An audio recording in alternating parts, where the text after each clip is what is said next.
The New York Giants added an electric playmaker and wide receiver Malik Neighbors out of LSU to kick off their 2024 draft haul. Keith, my question to you is, who's throwing the football to Malik in New York? That is the magic question. And listen, the New York Giants, they made a statement, right? And this statement was that they're rolling into the 2024 NFL season with Daniel Jones. And my response to that statement is, that's not good enough. We know that the wide receiver position is dependent on quarterback, right? We've seen time and time again, teams draft wide receivers really high. They don't have the quarterback to get them the football. And then those wide receivers become disgruntled. And then listen, Malik Neighbors, throughout the draft process, I believe it was an Instagram Live, Ryan Fowler, and he talked about, hey, I need me a quarterback if I go to the New York Giants, and that is simply not the situation. I have very little confidence in it, and I'm going to talk about Malik Neighbors. I love him as a prospect, explosive, take the top off, run after catching ability, just a fluid mover, right? But who is going to throw him the football? Absolutely. Malik Neighbors, 100%, is the most talented receiver New York's had since Odell Beckham Jr. was there. Another LSU guy, yeah. You notice the trend, LSU guys. Absolutely. There's ball players. There's no secret that there's ball players that come out of the boot, Keith. I don't want to get you too excited. No, Malik is a sensational athlete and a sensational football player, and the ability to combine both of those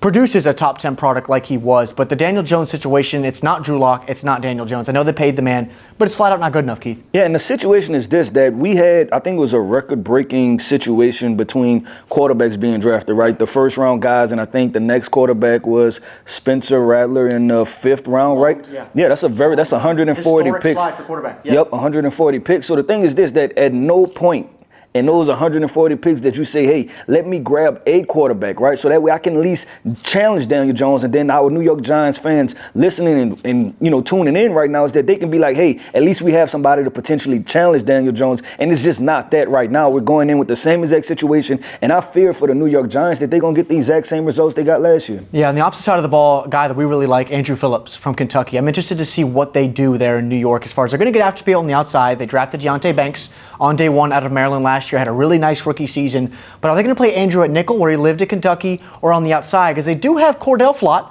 another LSU Tiger in that New York Giants secondary. I'm interested to see really what they do with Andrew, because if he lives at nickel, I like that immediate projection, but switching him to play opposite Deonte Banks is a it's an intriguing projection for me to see how he's going to play in the NFC East where there's ball players everywhere. But what says you? Yeah, and so right now I'll tap into a little bit of my experience at LSU, right? I was there with Cordell Flott when he was at LSU. Listen, this is a long limb guy, right? He's not 6'2", 6'3", but he's a long strider, and I think he has the opportunity to play on the outside. He's a very fluid guy. He has adequate length. So they may be trying to kick him outside, draft Andrew Phillips to be able to kick him down to the nickel. Yeah. And then guess what? They also went safety, right? They went Tyler Nubin to replace Xavier McKinney, right, and be able to walk him down in the box. But he's also a ball hawk type of football player. So I think that it's just a matter of getting all those guys on the football field at the same time and trying to see who fits best at what situation. And it's going to be a little different watching the Giants. No more Wink Martindale up there in New York. We knew what you were going to get with Wink, right? He might line 11 guys in line of scrimmage and flat out get after you. But another pick that I like, Keith, because the projection right now on Darren Waller heading to 2024 is a little interesting. A lot of rumors out there surrounding him. They drafted Daniel Bellinger a couple years ago out of San Diego State as that throwback type of Y along line of scrimmage. Theo Johnson from Penn State.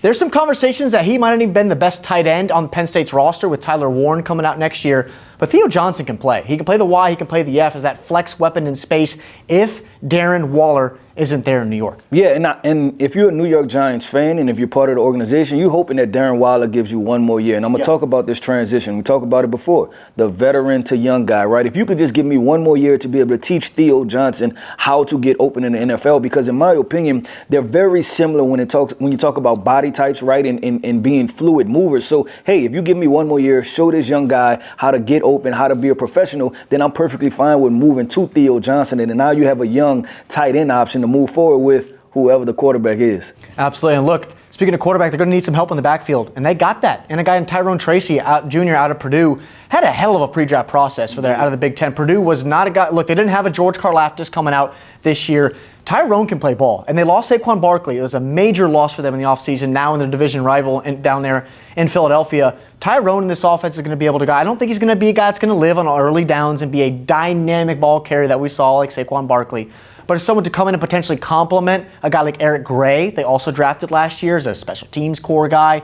What do you think about Tyrone Tracy in this offense and his skill set? No, it's everything you said. This is about being a 1-2 punch, right? I believe either guy, whether that's Tyrone Tracy or that's Eric Gray, can carry the entire load by themselves? No, but if you split it up 50-50, you have an adequate enough backfield, right? And like you said, you added Malik Neighbors, and then you're hoping to become more explosive, and maybe that lightens the box some, right, for these running backs, and they can do some different things. And they're also both explosive guys at the end of the day from the running back position. And they also added Devin Singletary. Don't want to skip out on Devin Singletary as well. So, Keith, we take a step back and look at this draft class for GM Joe Schoen. What says you on your grade for the New York Giants here in 2024? Yeah, listen, the New York Giants draft class, it was a good class. It was a solid class, but it lacked addressing a quarterback need, and I will not, and I don't think the New York Giants fans are going to be able to forget it during the season that they did not address the quarterback position. So I'm going to give them a B- because I do like the football players that they added, but a huge thing is positional need, a huge thing is the quarterback position, and they did not address that. Look, we love Malik Neighbors. I think we both can agree that, but who is getting him the football is going to be the question for the Giants,